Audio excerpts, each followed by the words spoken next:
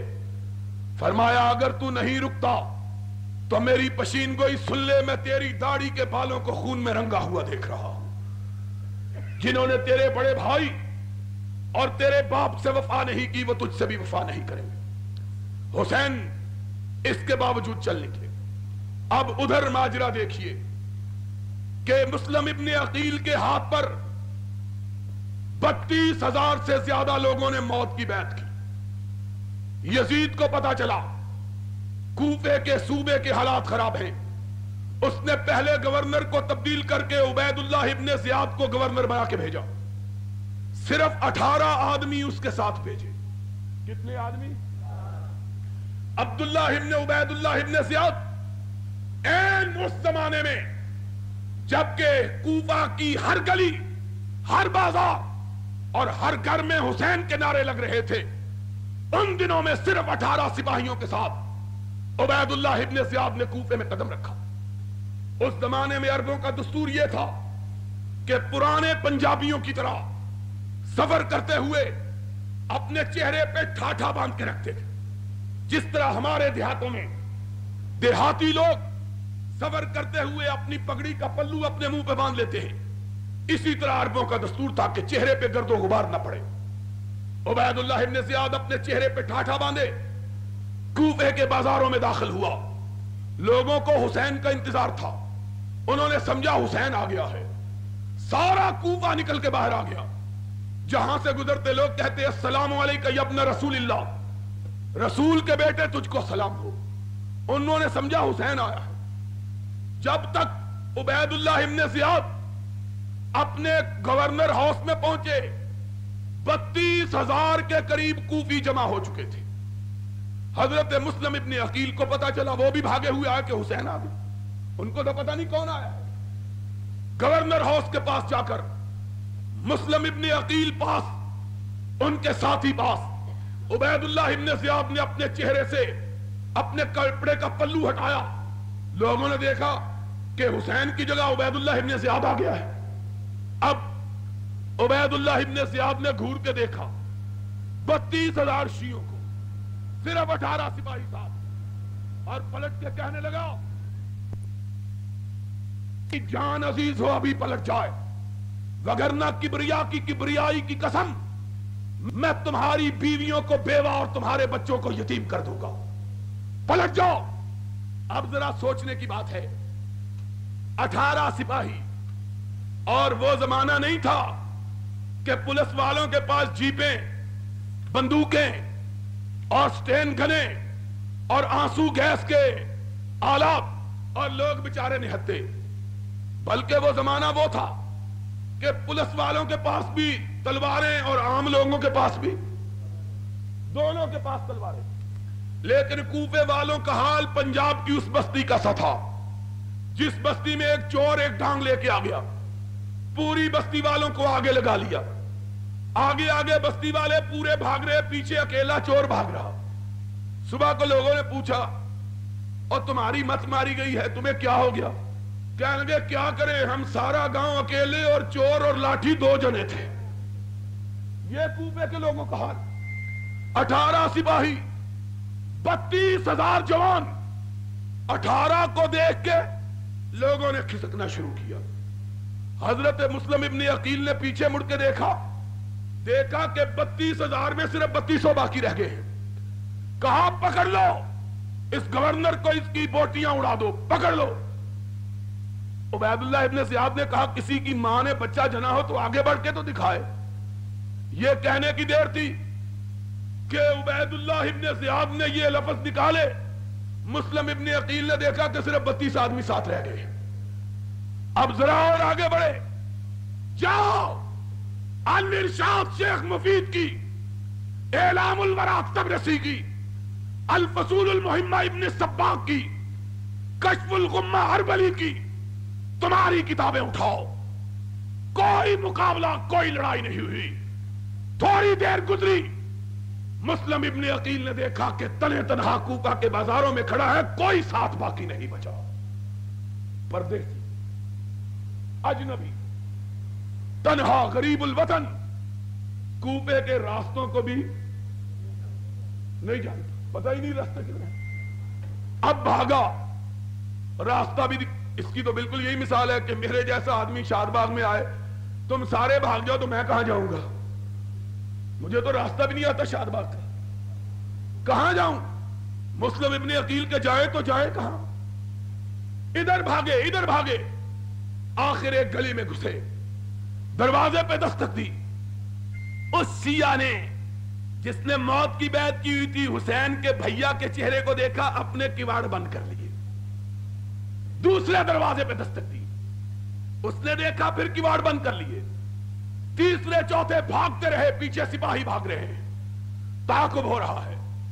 ایک جگہ پاؤں کو اندھیرے میں ٹھوکر لگی, حسین کا بھائی منہ کے بل گرا, دانت ٹوٹ گئے, منہ سے خون کا فوارہ چھوٹ پڑا. کوئی شیعہ نے علی میں سے خون پوچھنے کے لیے تیار نہیں ہوا. ساری رات مسلم ابن عقیل کوفہ کے بازاروں میں کوفیوں کی بے وفائی کا ذکر کرتے ہوئے گھومتے رہے, کوئی پناہ دینے کے لیے تیار نہ ہوا. پیاس سے نڈھال ایک مکان کے دروازے پہ جا کے گر پڑے. چیخ کی آواز گھر والوں تک پہنچی. ایک بڑھیا اندر سے باہر آئی, دیکھا کہ مسلم ابن عقیل جس کے ہاتھ پہ کل ہزاروں نوجوان موت کی بیعت حسین کے لیے کر رہے تھے, آج زخمی پڑا, پانی پانی چلا رہا ہے, کوئی منہ میں پانی.